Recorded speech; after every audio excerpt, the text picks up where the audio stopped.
Bonjour, bienvenue sur le plateau des maternelles. Qu'avons-nous au menu de ce mardi 29 mai? Ah, dans la série Naître avant l'heure, pur moment de bonheur, avec les 3 frères et sœurs de Cameron qui le découvrent enfin, lui donnent des caresses, des bisous, vous allez voir. Et puis dans la famille des maternelles, je recevrai Sandy, elle a 13 ans, elle vient avec sa maman Sylvie. Elles vont nous parler du combat que mène Sandy depuis des années contre la balance. Il y aura évidemment nos rendez-vous habituels avec Nathalie Le Breton et nos chroniqueurs, mais tout de suite, la grande discussion sur les poussées dentaires.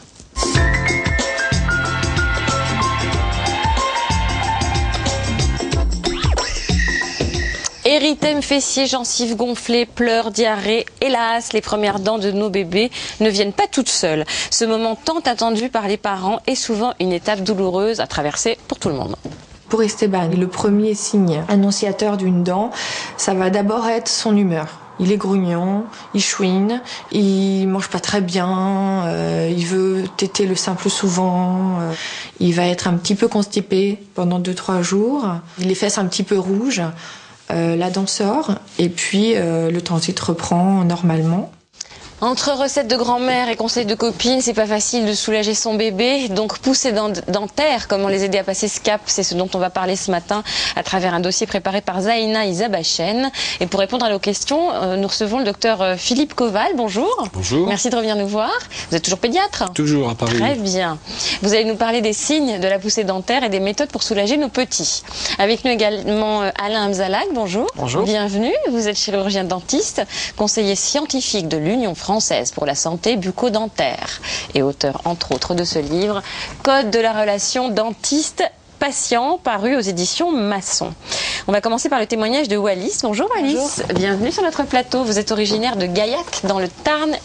Vous êtes aussi la maman d'Apolline. Alors apparemment c'est la déesse des dentistes parce qu'à 11 mois elle a déjà 10 dents. Oui. Oh. Bon, alors la première dent d'Apolline est apparue à 4 mois et demi. Oui. C'était accompagné d'autres choses? Rien. On est parti en week-end chez des amis et la petite des amis qui a le même âge a souffert de ses dents tout le week-end et nous on est rentrés à Gaillac. Il nous a fait un grand sourire et là il y avait 2 dents. Non. Vous n'êtes pas aperçu que ça poussait? Non. Pas de fièvre, rien, pas de pleurs? Non. Et après ça a continué comme ça? Non. Ah, il y a une justice quand même. Quand même. Non, après, 2 mois après, donc elle avait 6-7 mois, on est parti en vacances, en rentrant, la grosse fièvre, très grosse fièvre. C'est-à-dire 40? Non.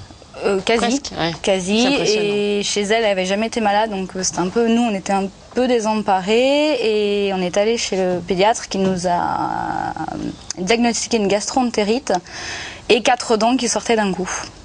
Et il a fait quelque chose pour la soulager? Oui. Ah, il a fait le truc qui Il a frottait. incisé les gencives. Avec le machin en bois là? Elle a hurlé? Oui.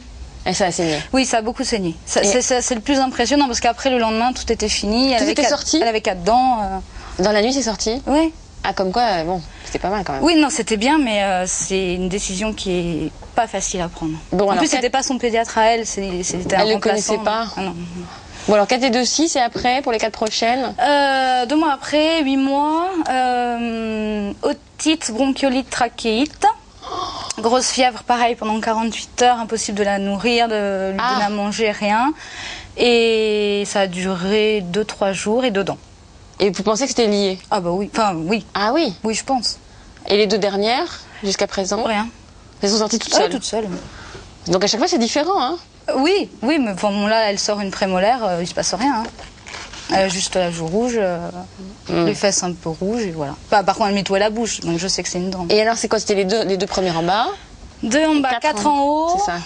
Et les 2 en bas? 2 en bas et là c'est derrière. Ah oui? Ouais. Ah, derrière? Oui. Ah, c'est drôle. Hein. Mais elle est super mignonne avec ses dents. Hein. Elle est pas mal. Mais elle fait plus bébé, elle fait petite fille quoi, ah, presque. Oui, hein. non. Les dents, ça change tout. Bon, avec nous, il y a Sandrine aussi. Bonjour Sandrine. Bonjour. Vous êtes la maman de Margot qui a 5 ans, mais aussi d'Axel qui a 3 ans et Timothée qui a 8 mois. Oui. Vous venez de Saint-Ouen-l'Aumône, en région parisienne. Vous avez aussi répondu à notre appel à témoins, comme Wallis. Alors Timothée, il a 8 mois. Pour l'instant, aucune dent. Aucune dent. Et il souffre pas? Il souffre énormément, et d'autant plus depuis une dizaine de jours, et les dents sont à fleur de peau. Vous les voyez, les petits points blancs? Ah, bah, c'est même carrément les lignes blanches qu'on voit, mais ça sort toujours pas. Il y en a beaucoup qui se préparent? Les 2 incisives du bas, là, se préparent, on les voit, hein, mais il n'y a rien à faire. Ça vous fait peur ce que nous raconte Wallis avec le pédiatre qui... Ah oui, non, Vous voulez pas, je vous? pourrais pas, non. C'est vrai?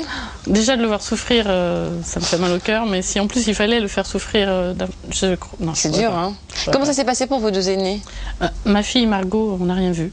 Ah, pareil? Chaque dent qu'elle a percée, elle a pleuré le jour même et encore très peu. Et on s'est aperçu à chaque fois qu'elle avait une dent. Par contre, mon fils a été un petit peu plus sportif parce qu'il était à chaque fois très malade pendant une huitaine de jours, mais il sortait les dents par 2 ou par 4. Pareil, un petit peu comme Apolline. Et à chaque fois, vous alliez voir le médecin?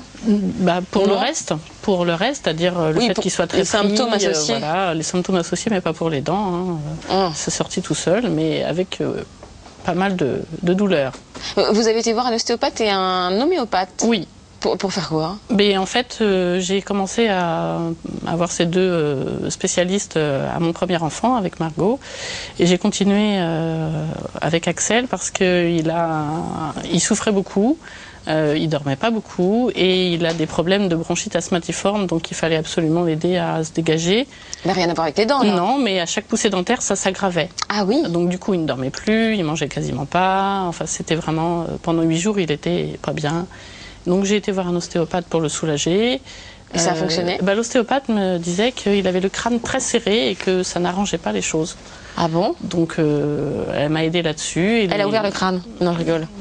Non, mais les manipulations apparemment libéré des tensions. Vous avez vu la différence? Oui. Et l'homéopathie?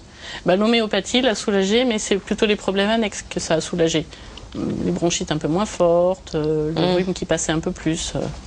D'accord. Et entre chaque dent, il y avait un temps assez long ou pas, où ça s'enchaînait? Pour Margot, elle a commencé à 9 mois, donc assez tard. Elle en a fait une par mois, je dirais. Assez scolaire. Par contre, Axel a commencé à 6 mois et après, il a enchaîné très rapidement. À 1 an, pareil, il devait en avoir une dizaine. Ah oui? Comme il les faisait par 2 ou par 4, ça a Oui. été très vite. Et après, les prémolaires, je ne les ai pas vues, par contre. Elles sont sorties toutes seules. Bon, Alain Zalag, quand est-ce que ça commence, les premières poussées dentaires? Il y a une norme ou pas? Parce que moi, je dois préciser qu'à 1 an, ma fille n'a toujours pas de dents. Ça doit venir, ça va venir. Donc Ah, il n'y a pas de calendrier. D'accord, il n'y a pas réellement de calendrier. Par contre, je suis un peu effrayé parce que j'ai entendu là. Ah, pour l'histoire du bâton? Pour l'histoire du bâton, pour l'histoire donc de l'intervention du pédiatre qui fait saigner. Alors, je crois que on met sous l'enveloppe des dents énormément de choses. Donc ce livre, je l'ai en partie coécrit avec un pédopsychiatre. Parce qu'on a dit tout et n'importe quoi au niveau des dents. Alors, ce qui est sûr, c'est que la percée des dents est douloureuse. Que la bouche, lorsque l'enfant naît, c'est avant tout une source c'est un lieu de plaisir, c'est vraiment un lieu, c'est le centre de la relation avec la mère, c'est vraiment un lieu de plaisir. Et la poussée de la première dent, c'est une des premières douleurs qui apparaît. Et même cette dent qui perce. À cet endroit-là, en plus. Oui. À cet endroit-là, ça prend un écho particulier, c'est dans la bouche et dans la tête. Alors, en plus, cette dent qui pousse, qui perce, ça induit une discontinuité dans la bouche, alors qu'avant, tout était harmonieux. Je pense que l'enfant souffre et on pourrait accentuer sa souffrance par ce type d'intervention. Donc, sincèrement... Accentuer la souffrance? Oui, je pense. Parce que d'abord, il y a un risque. Il y a un risque... Un risque de quoi? Un risque de surinfection, tout simplement. Ce sont des choses qui ne se font pas ou qui ne se font plus. Donc, il faut quand même le dire aux parents. Donc, ce type d'intervention n'est pas anodin. On sait aujourd'hui, depuis pas très très longtemps, que l'enfant souffre. Le stress de la poussée de la dent peut être accentué, amplifié par ce stress opératoire. L'enfant peut vivre ça sans être forcément d'obédience analytique. Eh bien, ça peut être un vécu persécutif pour l'enfant. Donc, je pense qu'il faut être prudent dans ce type d'intervention et ne pas écouter justement parfois aussi ces remèdes de grand-mère qui consistent à dire on va prendre un carreau de sucre, on va racler la gencive, ça va le soulager, on va prendre le dos d'une cuillère, on va racler. Donc, faire extrêmement attention. Il ne faut pas le faire. Mais on a le sentiment quand même que ça va soulager son enfant, puisque dans la nuit, les 4 ont pu sortir. Attendez, je pense que mon confrère Philippe Coal va pouvoir donner un certain nombre de conseils, donc de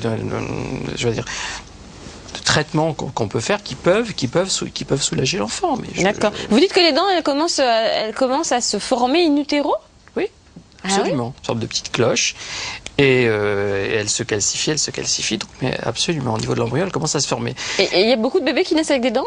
C'est arrivé, Louis XIV, Napoléon, ça peut poser un problème au niveau de la tétée à ce niveau-là, donc ça peut être... Pour la maman? Oui, l'allaitement, donc. Il y en a qui allaitent normalement. Ah oui, ces petites dents de lait sont très coupantes. Ça, c'est pour l'anecdote, c'est très très coupant.